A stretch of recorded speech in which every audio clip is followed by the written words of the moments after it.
Einu sinni var það einfalt. Skólinn sá menntun nemenda og foreldra uppeldið. Í dag eru nám og velferð barna sameiginlegt verkefni, samstarf heimilis og skóla. Það þarf heilt sveitarfélag til að ala upp barn. Skólinn er samfélag, þar sem allir hafa hlutverk, ábyrgð og skyldur. Í dag eiga að starfa foreldrafélög í öllum grunnskólum. Foreldrafélagið kýs fulltrúa í skólaráð sem er samráðsvettvangur skólahaldið. Umræða og ákvarðanataka í skólamálum hefur þannig færst nær foreldrum og nemendum. Skólinn er fyrst og fremst fyrir nemendur og skólastarfið miðar að því að tryggja velferð þeirra. Foreldrar eiga geta hagsmuna barna sína og eru sjálfkrafa í foreldrafélaginu. Hvers vegna foreldrafélag? Getur skólinn ekki bara séð þetta? Sko, jákvætt viðhorf foreldra til skólans og námsins stuðlar að betri líðan, auknu öryggi og betri námsárangri. Samhentur foreldrahópur er góð forvörn gegn einelti. Skólar eiga hins vegar að eiga frumkvæði að góðu samstarfi við alla foreldra.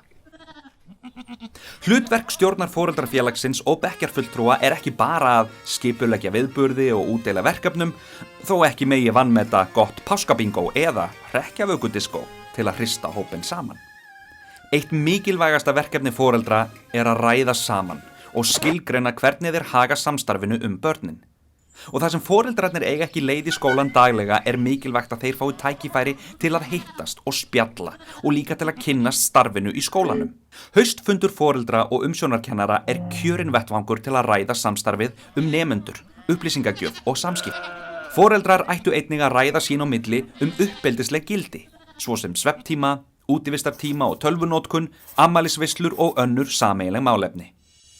Foreldrasáttmáli heimilis og skóla hentar einstaklega vel. Í skólum eru ýmsar hefðir og gott er að foreldrar, nemendur og starfsfólk hafi skýr hlutverk í árlegum viðburðum. Foreldrafélagið á að setja sér starfsreglur, til dæmis hvernig stjórn og fulltrúar foreldra í skólaráð eru kosin. Mikilvægt er að kjósa líka varamenn og tryggja gott samstarf og upplýsingaflæði milli stjórnar og skólaráðsfulltrúa. Góð regla er að halda aðalfund að vori, útbúa starfsáætlun og hóa saman bekkjarfulltrúum að hausti til að ræða verkefnin framundan og ákveða hver gerir hvað. Stjórn foreldrafélags ætti að hitta stjórn nemendafélagsins til að kynnast helstu hagsmunamálum þeirra. Hvað vilt þú gera til að gera skólan betri? Vertu með.